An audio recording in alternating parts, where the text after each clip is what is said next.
In today's video we're talking all about carbs. Now there's three reasons why I'm going to say carbs aren't bad for you. Number one is because I'm of South Asian descent and South Asians have been having high carbohydrate diets for centuries with little documented adverse effects. Adverse effects such as diabetes, heart disease are now more prominent given that we're having more of a Western diet as opposed to having a carbohydrate rich diet. Second reason why carbohydrates aren't bad is because if you ever meet a professional bodybuilder or somebody who's on a very restricted low carbohydrate diet or no carbohydrate diet, it does have potential impacts in terms of sensitivity to light, hormonal changes, thinning of hair or losing of hair, and you generally feel like you want to kill somebody. It can really mess with your head. And the third reason why carbohydrates aren't bad for you is because if you have a diet which is deficient in carbohydrates, it's going to be very difficult for you to train to the levels that you need to train. So if you're doing weightlifting, running, any of those types of activities, you need energy in your muscles in order to supply your muscles. So if you have more of a fat or protein based diet and you don't have enough carbohydrates, then you're potentially going to not have those glucose reserves or glycogen reserves in your muscles and liver to the level that you would have, and that's going to affect your performance. So those are three reasons why carbohydrates are important. Now, saying that, there is a lot of research to show that actually carbohydrates are the reason that we get fat, in the sense that if you look at the Western world and if you look at populations like the Aborigines in the Australian outback, they didn't have conditions like diabetes and heart disease and obesity to the degree that they now have, because they were on a very kind of fat-based diet where they would just have whatever animals they would catch, they would eat that and have some whatever plant-based stuff that they could get hold of, like herbs and plant roots and that type of stuff. And a lot of our ancestry, in terms of our hunter-gatherer ancestry from an evolution perspective, has adhered to that kind of diet with much kind of better results in terms of lower rates of obesity. So we know that there is a link between carbohydrate intake and obesity. That's one reason why high carbohydrate diets maybe aren't so good for some people. The second reason is because with those Aboriginal populations, when you put them on a Western diet, they get diabetes and heart disease, same as everybody else does. So there's definitely an impact of that kind of lifestyle, high carbohydrate junk food type of lifestyle.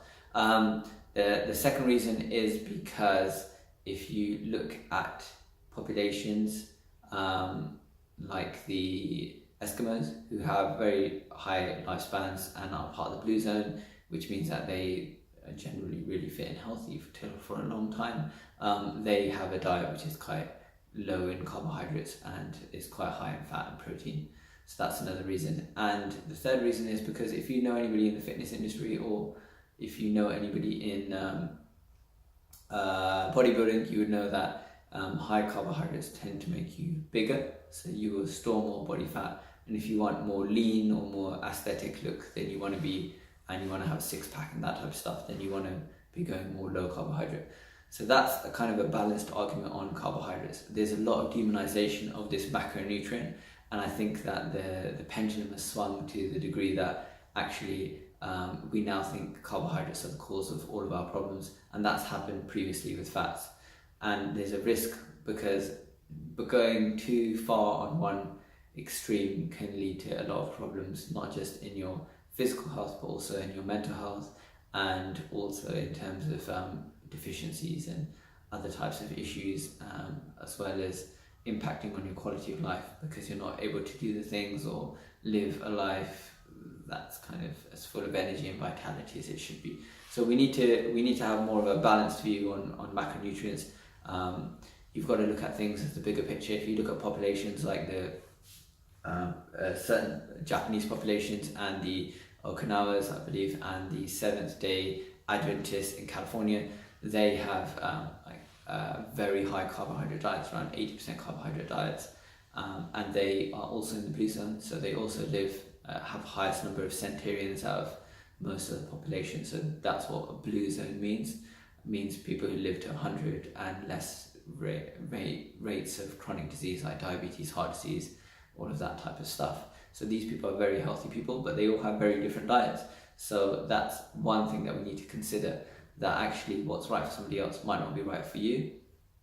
And also that you want to have a diet which allows you to, number two would be that you need to have a diet that allows you to live a life. So if you're a runner and you're trying to go on a ketogenic diet or a high protein diet and you're feeling crap, then that's a reason to not do that. You need to find more of a balance.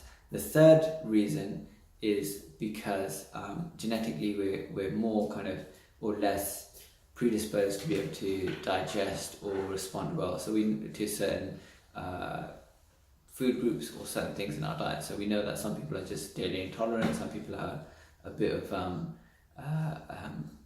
allergy to dairy, and then for some people they're fine with it. So we've got to go on what's right for you, what's helping you live the best life, where you're most vital and healthy. Okay, thanks guys.